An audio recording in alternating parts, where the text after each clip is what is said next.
Hello, everybody. Esri Rosier here. Now, I'm not wearing my helmet today because I just had a haircut, but I wanted to talk about Johnathan Gannon. So, there was a press conference a few days ago where Johnathan Gannon was saying how he didn't really care about statistics and that he plans to run similar coverages to what we saw last year. And that really concerns me, ladies and gentlemen, because I cannot reiterate enough how bad this defense really was at certain points last year. I really can't reiterate it. You cannot have guys completing 80% of their passes against your defense. It's not going to work. It's not going to work, ladies and gentlemen. How many times did a quarterback complete over 80% of their passes against the Eagles? 5 times. 5 times. Patrick Mahomes, Dak Prescott, Tom Brady, Justin Herbert, Derek Carr. Derek Carr completed 31 of 34. 31 of 34. Now, no disrespect to Derek Carr. I think that he's a very solid quarterback, but he is not a quarterback who should be completing 31 out of 34 of his passes. It shouldn't happen. I can see Patrick Mahomes doing that. I can see Aaron Rodgers doing that. I can see Justin Herbert also in that same division doing that. But Derek Carr, you should not be making him look that good. I was at that Raiders game. The lady sitting next to me, she was an Eagles fan too. She was saying, why are we making Derek Carr look this good? Why? Like Johnathan Gannon, he doesn't care about statistics. You don't care that guys are completing 80% of their passes against your defense? Like, what's going on, man? You cannot have guys going 36 of 40. You cannot have guys completing like 29 out of 32 passes. It's not going to work. It is not going to work. So I've talked about the pass rush at length. We did not get enough pressure on the quarterback. Now, you could chalk this up to Brandon Graham's injury against the San Francisco 49ers in week 2. That really hurt the defensive line. But where I fault Gannon is that the Philadelphia Eagles were the third least blitzing team in the NFL. The third least blitzes. That's not on the players. That's on Gannon because he's the coach. He's the defensive coordinator. It's his job to draw up a blitz, and he was not using the blitz. So that's on him. You could talk about Brandon Graham's injury hurting the line, but him not using the blitz, that's on Gannon.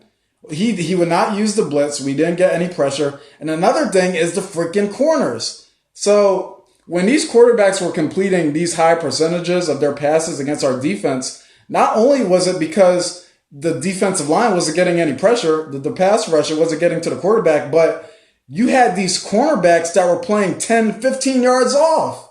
These cornerbacks, they were playing so far off. And it's like, Gannon, bro, you got to press these freaking receivers. Press the freaking receiver. Why are you have these guys playing so far off? Press the receivers, man. Really make it a battle for the ball, man. Really make it an uneasy time for these receivers. You can't just have them just getting open like this. That's why you had so many quarterbacks with this high completion percentage against the Eagles, because you didn't have a strong pass rush and you had a defensive coordinator who played his corners like 10 to 15 yards off. It cannot happen. Listen, I cannot see what I saw in 2021. 2021, it was a good season.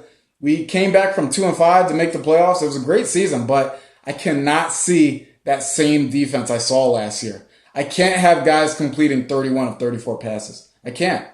And listen, so I just said how 2021 was a good season, but we went 1-7 against teams with a winning record. 1-7. And that one win was against the New Orleans Saints, who finished 9-8. They most infamously had a quarterback problem this season because Jameis Winston tore his ACL against the Tampa Bay Buccaneers early on. I think what's that guy's name? Taysom Hill. I think Taysom Hill got hurt. Trevor Siemian's, I remember Trevor Siemian from the Broncos. And then they had this guy, Ian Book, who played against the Dolphins. They had quarterback issues. The one winning team that we beat all year, the team that finished with a winning record that we beat, the New Orleans Saints, they had quarterback problems. And then every other winning team we lost to. The 49ers, the Chiefs, the Cowboys, the Buccaneers, the Raiders, the Chargers. We got to get better at beating quality competition. And it gets even worse when you think about how we went winless against playoff teams. 0-6 against playoff teams. Now, admittedly, one of those 6 losses includes the game against the Dallas Cowboys, the season finale. We rested our starters because we already clinched our playoff spot. There really wasn't much to gain in that game, and We also had a COVID outbreak, but still, that's an 0-6 record against playoff teams. Like the cream of the crop, you went winless. We can't have that, ladies and gentlemen. We got to get better at beating quality competition. And nobody makes me more uncomfortable than Johnathan Gannon. Not Nick Sirianni, not Jalen Hurts. It's Johnathan Gannon. Now, admittedly, he has some better pieces this year. He now has Jordan Davis and Nakobe Dean. He has Kazir White. I'm expecting Johnathan Gannon to improve himself this year because I can't have this defense looking like it did last year. I can't. I cannot have guys completing 80% of their passes. Five quarterbacks completed 80% of their passes. That cannot happen again. So take care, everybody, and go Birds.